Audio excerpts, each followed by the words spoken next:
Okay, I will call the Winnebago County Community Mental Health Board meeting to order. Today being Wednesday, February 7th, 2 o'clock p.m. I want to welcome all our guests. And I would do roll call at this point. Mary Ann Abadi, present. Dr. Edward Copeland. Present. Dr. Terry Giardini. Present. Dr. Bill Gorski. Present. Dick Kunert. Present. Wendy Larson Bennett. Present. Tim Neighbors. Here. Linda Sanquist. Mohammed Yunus. And also our staff here, Chelsea Glatz, Jason Holcomb, and Nicole Bennett. We welcome everyone.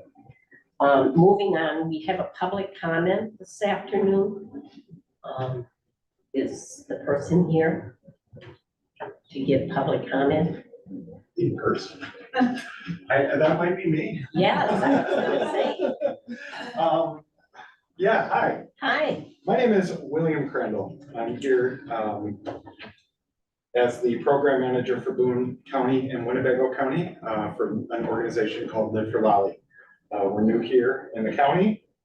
While we might be new here, we have been a nonprofit serving Northern Illinois for 15 years now.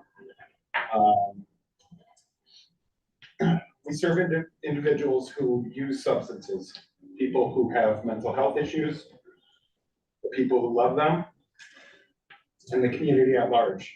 We know that Winnebago County has one of the highest overdose rates in the state at 59.2% per capita. In our organization, which is a recovery community organization, an RCO, it's an acronym that I'm still learning all the acronyms, but data shows that the community-based naloxone distribution programs can reduce the overdose deaths. But beyond naloxone, Live for Lolly, a recognized RCO, fills the gaps that we see on the street by providing connection in the form of peer support for individuals, for the family, one-on-one recovery coaching by certified peer recovery specialists, treatment navigation, connection to resources, and social recovery events. Anything that we can help with a participant that we need, literally right out there.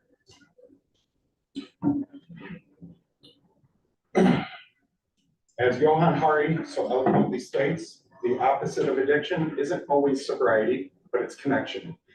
And we meet people where they're at to make those connections. Literally the first day that we got the keys to our office at our space right over there. We don't have to walk far to make those connections with people that need our services, that need help. Anything we can do to help an individual and build community recovery capital. And that is what Live for Lolly is here to do. We look forward to a long working relationship with the Mental Health Board, the citizens of Winnebago County. And if there's anything we can do to support the board, the community, we're here to serve you. Like I said, we have our office right up the street here, and we aim to save these lives. I believe every overdose death is preventable.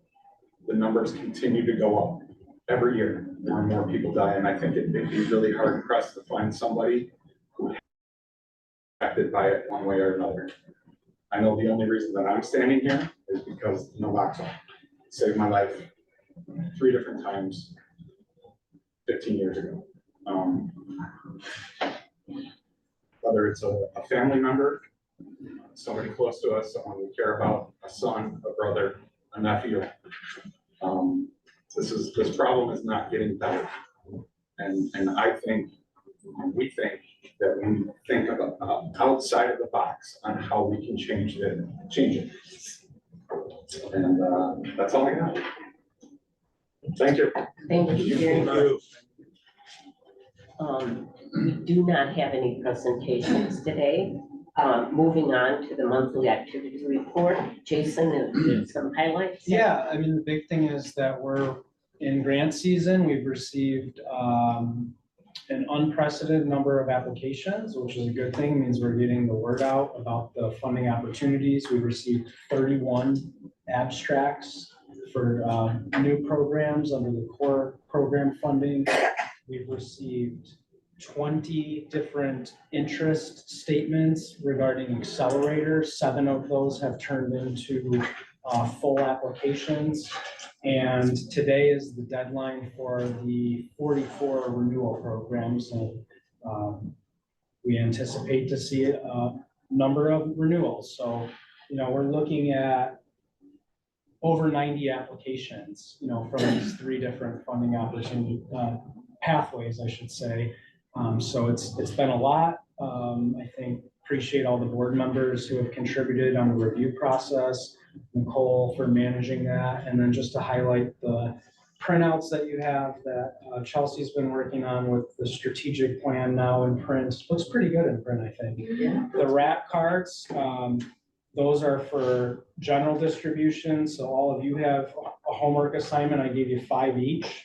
So that's 5 people you need to hand them out to, and on each one there's a QR. It has a list of all the funded organizations, a QR code that anyone can click on. It takes you right to a brand new page we have that has all the funded organizations, their information.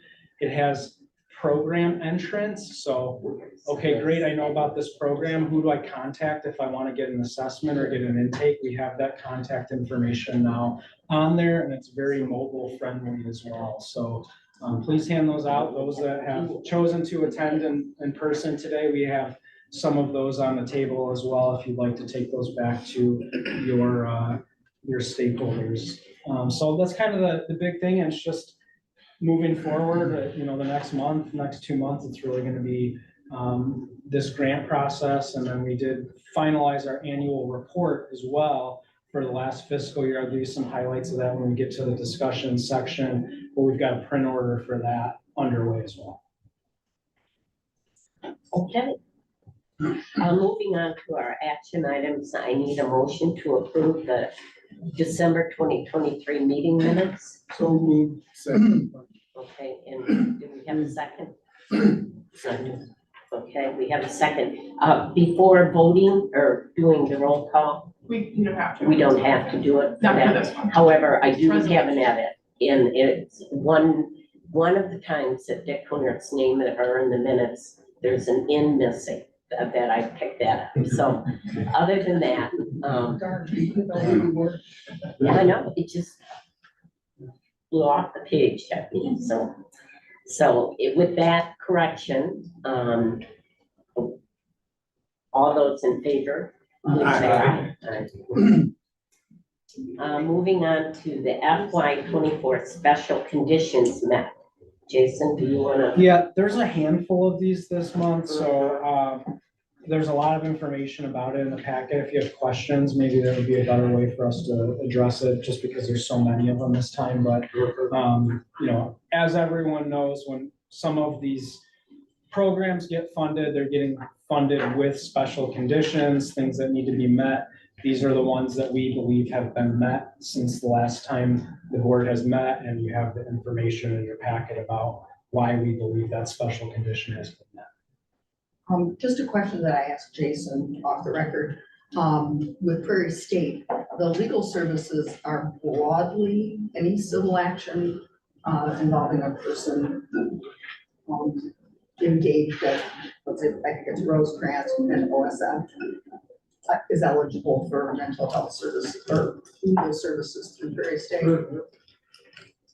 Is that correct? Well, just to clarify, so it's OSF Trauma Right, I'm Center, sorry. and so it's not OSF broadly. Broadly, right. But The same thing with Rosecrans. As it stands, they are providing legal services to those with adults with serious mental illness, and they are opening that up for every type of law that they might, every type of civil law that they might practice, so. And these MOUs are also to serve as Prairie State to be able to provide referrals. So if they're interacting with an individual for legal services and that individual needs additional services, these 2 MOUs satisfy as referrals, and understanding of referrals. Thank you.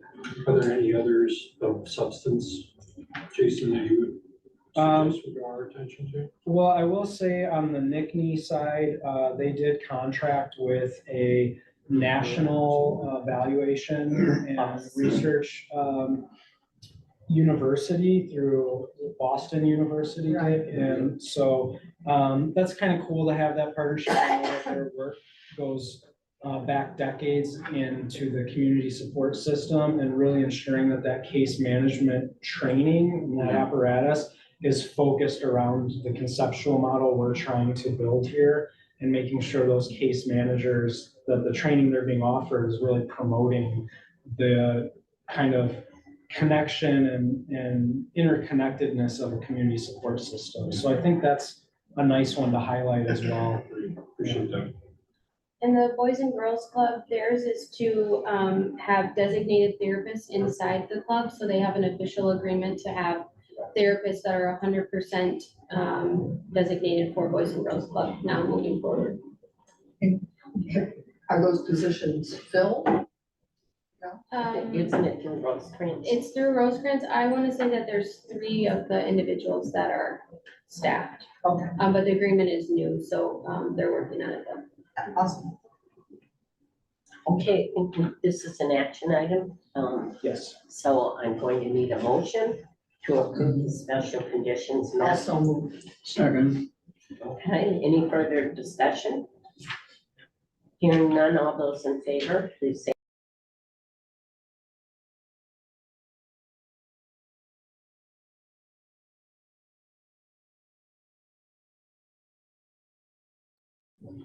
Whereas accelerator award decisions will be based on statutory mandates and community priorities as laid out in the Winnebago County Community Mental Health Board Strategic Plan. Emphasis will be placed upon the proposal's strength in addressing each of the following criteria. Individuals to be served by the accelerator award, transformative impact of accelerator award in human, social, or physical capital capacity, scale of organization in relation to proposal, timeline of proposal, and organization budget.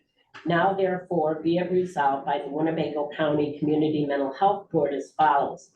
Ready for review. The Winnebago County Mental Health Board is willing to evaluate and score the following accelerator award proposals. First one being Winnebago County Justice, and the program name Justice Involved Peer Navigator Program. Second is Remedies Renewing Lives, Remedies Outpatient Mental Health Clinic Construction Project. Those are the 2 that we will evaluate and score and willing to do so. Section 2 is ineligible for review.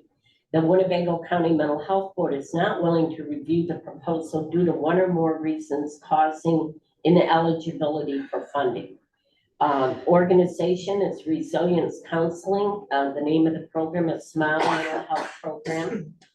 And the second one is Rosecrans, Illinois, and the program name is Medication Inventory Management.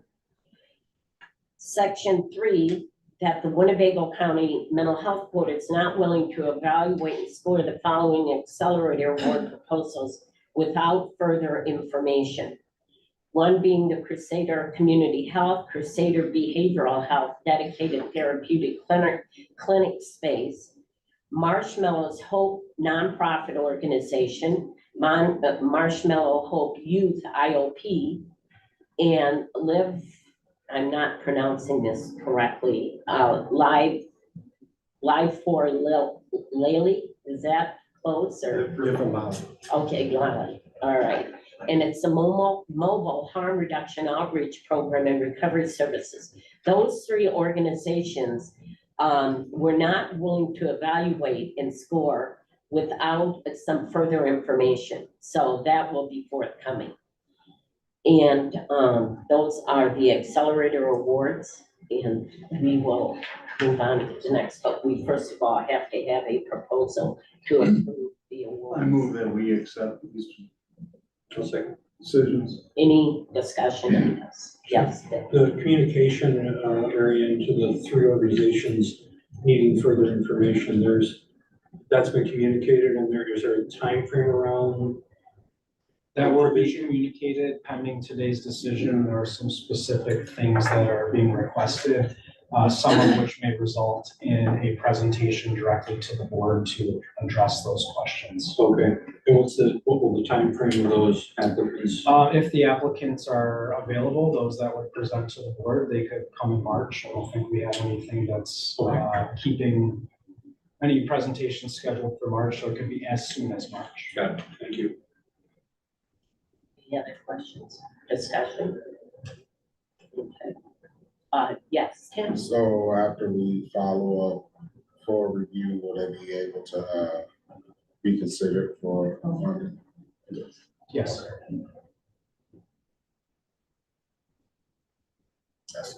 Okay, that's it. All right, we have a motion and a second, and this requires roll call. Chelsea was looking to make sure I did this. There's no money, this is not a decision to Oh, fund okay. any award, it's a decision to Okay. move them to the next stage of the review All process. right. So I can just ask all those in favor, please say aye. Aye. Opposed, same sign. Aye. With Okay. that passing, we will need some board members who will volunteer to review those that will go on to the review, so. I love reading those things. Wendy, Mr. Pooner, yes. Yes. Oh, this would fall into March and I Is it think, going Yeah, into March or? yeah. It is in March, yeah. Yeah. Okay, If I could just briefly introduce also a new member of our staff team, Mark Hooks, who he's going to be helping us manage this new accelerator program. So if you get an email from him, it's not spam. He is part of the He's a real team. person. He's going to be working on accelerator alongside the rest of the teams. well, Okay, well so- done. just Thank to, you. Thank you. just to confirm, so Wendy, Dick, Tim, and Terry, Maybe. because yeah, you are unavailable, Maybe. you're, okay, okay, Bill is in. Paul's going to March. Okay. 214 pages, you can just. Okay, thank you, everybody who volunteered. Okay. Responded. Okay, moving on to the next resolution. 2024 XP, the program year, 4 to 6 new program abstracts and full application request notices. And that here. So whereas determinations took into consideration evaluations of each individual abstract as well as system level analysis, including duplication of services, fidelity to identified gaps, alternative funding sources, cost effectiveness, authority and capacity to implement, and equity of allocation to organizations. Now therefore be it resolved by the Winnebago County Mental Health Board as follows. Section 1, the Winnebago County Mental Health Board is willing to receive full application for the services as proposed from the following organization abstracts: Rockford Sexual Assault Counseling, Group Therapy for Older Adults, Stepping Stones of Rockford, Emergency Shelter Program, Winnebago County 17th Judicial Circuit Court Wellness Track Liaison, Brook Road United Methodist Church, Southeast Rockford Children, Family, and Community Wellness Response Program, NAMI Northern Illinois, Recovery Family Support Specialist, and Winnebago County Health Department, Winnie Harm Reduction Program. The next grouping is Section 2. The Winnebago County Mental Health Board is willing to receive a full application for services proposed with modifications from the following abstracts: Marshmallow Hope nonprofit organization, suicide prevention, empowering youth through psychotherapy for mental wellness, City of Rockford, crisis co-response team expansion, Alignment Rockford, ready to learn early childhood support. And moving on into Section 3. The Winnebago County Mental Health Board is not willing to receive a full application for services proposed from the following abstracts: University of Illinois Chicago College of Pharmacy, UI College of Pharmacy, Winnebago County Health Department, Epilepsy Advocacy Network, Mental Health and Epilepsy, Winnebago County. Regional Office of Education, a holistic approach to mental wellness in schools. Rock River Chaplains Association, mental health support.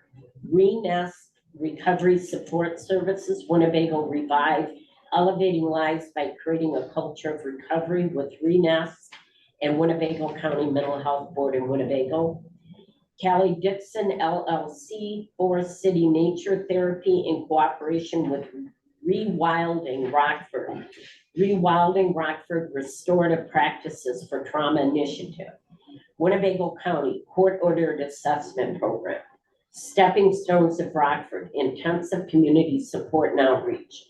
Community Life Center of Rockford, Thrive Program, Transformative Healing, Rejuvenation, Inclusion, and Victory for Everyone. And the Kendall Sherman Foundation, Let's Talk Team Program. There are more. We have very many applications. OSF System, DBA St. Anthony Medical Center, Strive Recovery Center, Trauma Recovery Center, Live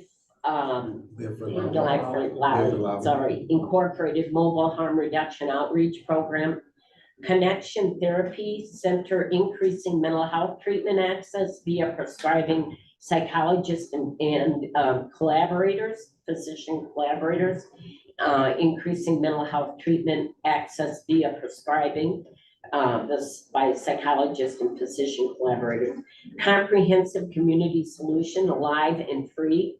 Rockford Alliance Against Sexual Exploitation, Ray's Case Manager and Drop-In Center, Brightpoint, Safe Services and Advocacy for Empowerment, Rockford Area Arts Council, Certified Art Therapy and Arts Enrichment Program for Seniors, Easter Seal serving Chicagoland and Greater Rockford, the Autism Program at Easter Seals, Rosecrans Collaborative Community Behavioral Health Navigation, Infinite Soul Vibrations, Trauma to Triumph, Empowering Wellness and Building Resilience through Trauma-Informed Support, and the Berkeley Museum of Natural History, Belonging Through Science.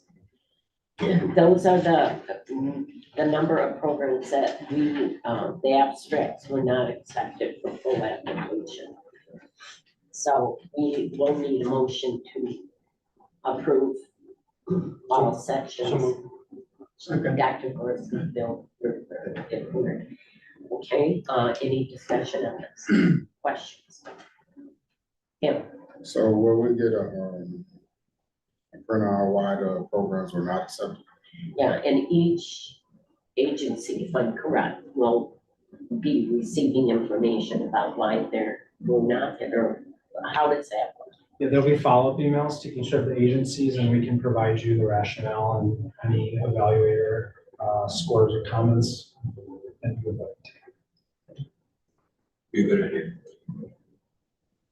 Okay.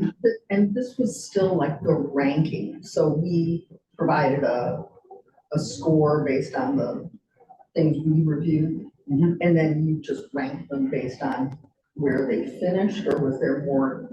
There's more depth to it than just a ranking Okay, system, all right. so it's looking at the comments, the score, the comments from the evaluators, and then also taking into consideration the big picture view of where there's redundancies, what the actual adherence was to the gaps that were provided, so it's kind of the micro and macro view together. Nicole, myself, Marianne, and Dick reviewed all of the board member scores and commentaries in preparation for this meeting to kind of try to adhere to those Okay, and then, recommendations. so I have a specific question about Marshmallow's Hope. Because maybe I'm not understanding the remove eating disorder diagnosis gap. Yeah, so part of what their proposal is for is an intensive outpatient program. And they had proposed to include disordered eating as one of the services as part of that. But that would not be possible within the context of what their thing proposed, because that type of treatment would require really a hospital foundation. You'd have to have that Okay, connection. so in to other it. words, So I think Okay, you know, that was kind of the idea was It was that. not best practice. okay, all right, so, and I, Okay, and I want to reiterate, because Okay. this may will clear it up. I read it to begin with, but I read it fast. The determinations took into consideration the evaluations of each individual abstract, as well as the system level analysis, including duplication of services. Many of the abstracts, we've already begun funding very similar type programs. Duplication of services, fidelity to the identified gaps. There were many of the identified gaps that were not included in the abstracts that were not accepted. Alternative funding sources, and that happened too, that some of the abstracts, there are other alternative funding mechanisms.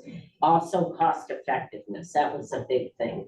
And the authority and the capacity to implement and equity of allocation to organizations. So all of those determinations were made based on these evaluation. I should say, each one of these evaluations took into account all the system level analysis that I laid out here.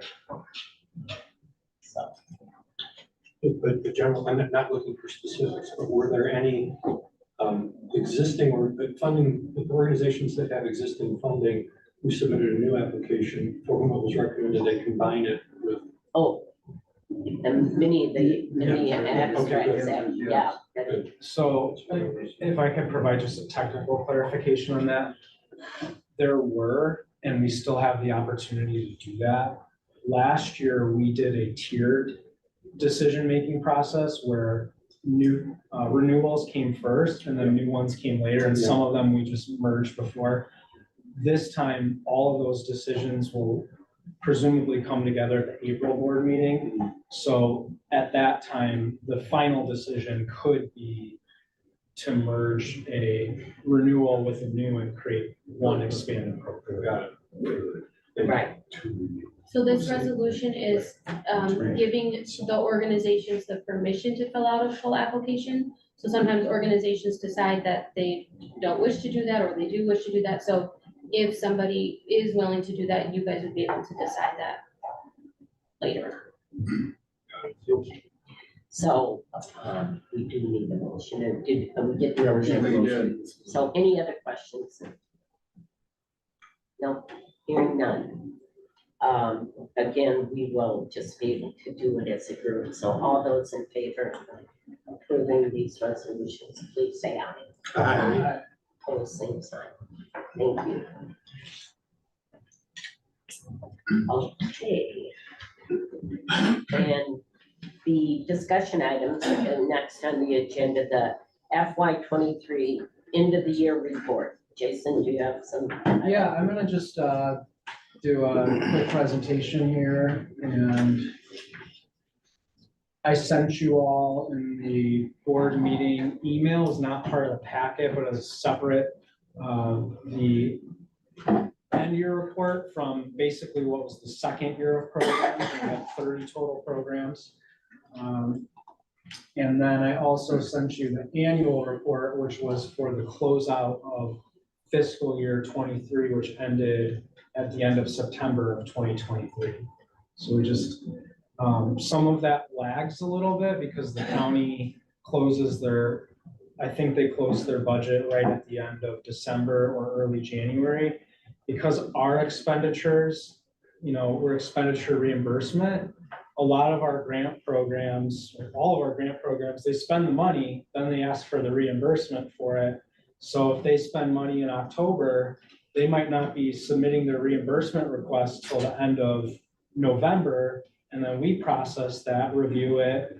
Ultimately, Wendy signs it, we send it to the county, it gets paid out. So there's a few months lag, so everything that happens in the fiscal year, we rush at the end of that fiscal year to try to get it all processed, but even with the rush, sometimes one or two might not get processed till after the fiscal year closes. So we were waiting to get those final numbers to publish the annual report, but we also do have a statutory requirement from the Community Mental Health Act to publish the annual report publicly within 120 days after the end of the fiscal year. And we did meet that deadline.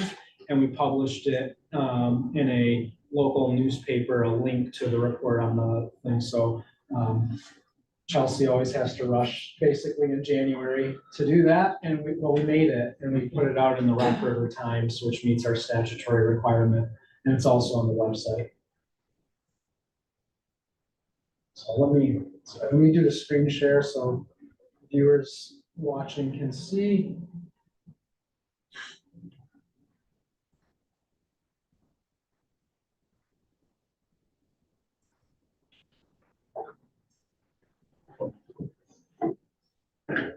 So high level overview, you have all the details in the actual annual report, but I just wanted to reflect because as we closed out the actual final numbers for the fiscal year, we did find that we remain the most cost-effective mental health board in the state of Illinois as it relates to administrative costs, operational costs. And so you can see our fiscal year 22 numbers and our fiscal year 23 now final actual numbers. Whether you're looking at it based on expenditures or you're looking at it based on, I'm trying to move this so you can see that.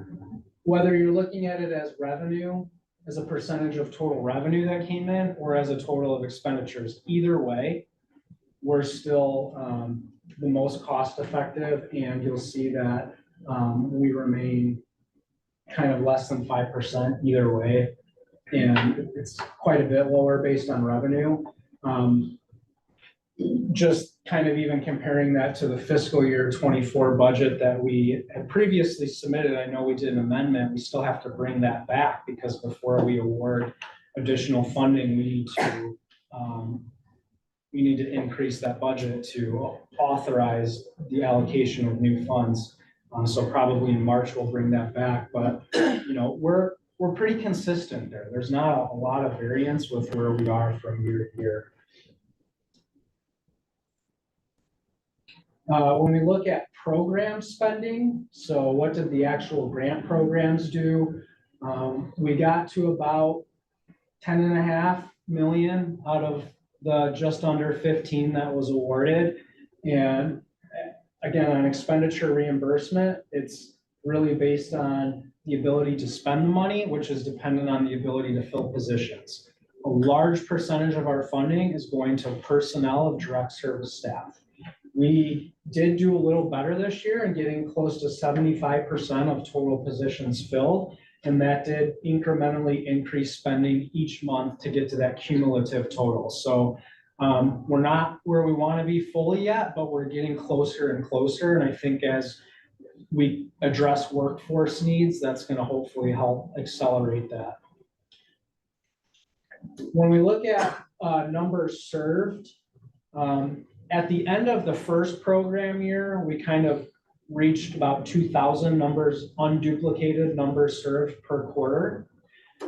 And if we look at how that's now grown by quarter 4 of the second program year, we're more than 5,000, so more than double the numbers served. So really that capacity to hire staff leads to this capacity to serve more people. Adults are our highest numbers served, adults with serious mental illness. I'll show you in a minute what that looks like proportionally. A lot of that is due to the fact that adults make up most of the population. And so that's proportionate. That's not over serving adults more than children. That's just, there's more adults than children based on more years of life once you cross 18.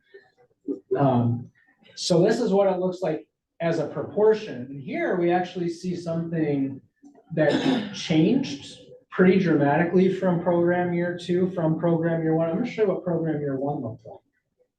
Notice in program year 1, we have that spike or peak from late adolescence to early adulthood, which we know is often when a lot of serious mental illness starts to show up, the symptoms of that show up, especially if crisis response is one of the main focuses, which it was in our first program year. We see a lot of that.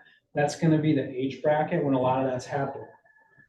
As we kind of in program year 2 started to look at client identification outreach, funded a lot of youth programs in addition to renewing those adult serving and crisis response programs, we see that made an impact, that made a difference. And you see another spike there that's kind of from like, I don't know, like 7 or 8 to teenage years.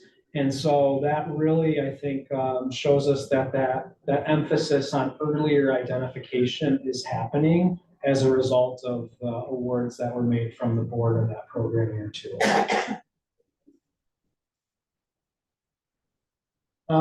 If we ask ourselves, is this serving all of our community? And we kind of look at that through a racial and ethnic lens, we see a lot of diversity that is pretty proportionate to the makeup of Winnebago County. I'd say maybe even a little more diverse than the makeup of Winnebago County. 55% white, 23% black, and then we see some other racial categories there at lesser percentages. And then when we're looking at ethnicity through lens of Hispanic versus non-Hispanic, we do see that nearly 20% of those served in these programs identify as Hispanic.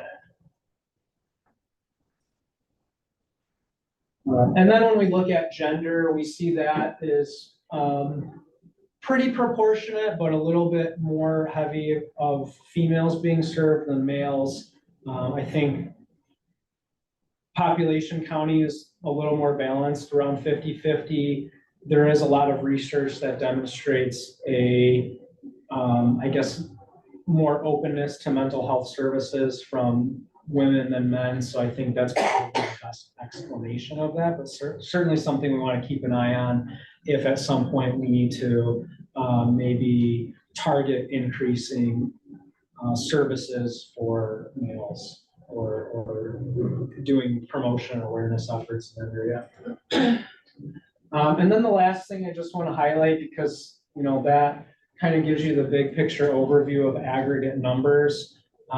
If you want to look at all the funded programs, we have those, again, as I mentioned, on that RAC card, and here's the URL for that, kind of a preview of what that site looks like.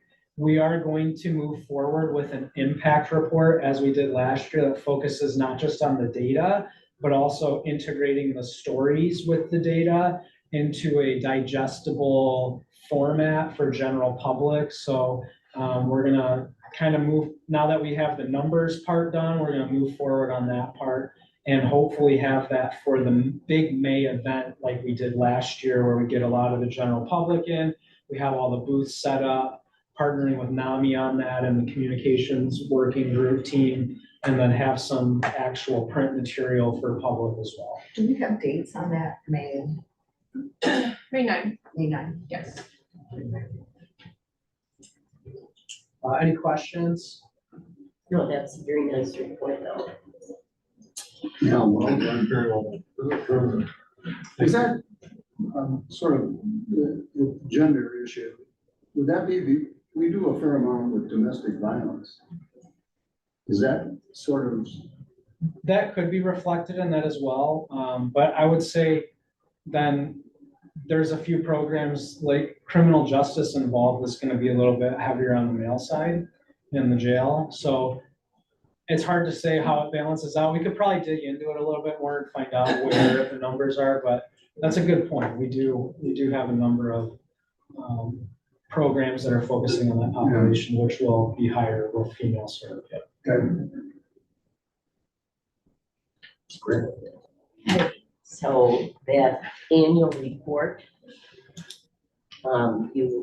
Yeah, no vote needed on that, just you have the documents. The last thing for discussion was the Behavioral Health Workforce Center. And I'm bringing this up because there's been a lot of, I've seen it shared by numerous networks recently. We had some local stakeholders asking about the mental health board's kind of involvement or not involvement with it. I just want to give you a summary of kind of what's going on. So the state has established a behavioral workforce center. It is a decentralized center. They have 2 hubs. One is Southern Illinois University, and the other hub is the University of Illinois Chicago School of Social Work as the primary hub. And then essentially it's kind of a hub and spoke model where those hubs will then support training and workforce development through various partnerships throughout the state. they published a report that outlines a lot of the programs that they're moving forward with. And parallel to that, the state has been hosting some hearings and receiving testimony about the need. I don't know, I haven't gotten information that those two things are inherently connected as much as they are parallel, because everyone's understanding the need right now. I don't know what the final outcome of that would be. I'm not aware of any legislation that's tied to it necessarily. At some point, it might be a rallying cry for more budget for the things that the behavioral health workforce center wants to do. I did discuss this with the state association, ACMI, and the leadership there to see if there is a need for written or spoken testimony. It sounds like the direct service programs already gave testimony. Some of the trade associations are going to be providing testimony in February. ACMI may provide a written statement, but they're also a member of another association, SEBA, who is going to be testifying there. It sounds like they've received already a lot of great testimony. I know Rosecrans, I'm pretty sure, was one that Right, gave Elliott. testimony in January. So I think they have all the information they need. I think it's just more of a stay tuned in terms of how this might work with our local workforce development opportunities and programs, and how we can take those best practices or even emerging practices and connect them to our local providers of that, or local universities and colleges. Thank you. Thanks very much for the updates. Other matters, I have nothing on the agenda. So that leads us to adjournment. For adjournment? Okay, Mr. President, for adjournment. And who seconded it? Second. Second. All those in favor of adjournment, say aye. Aye.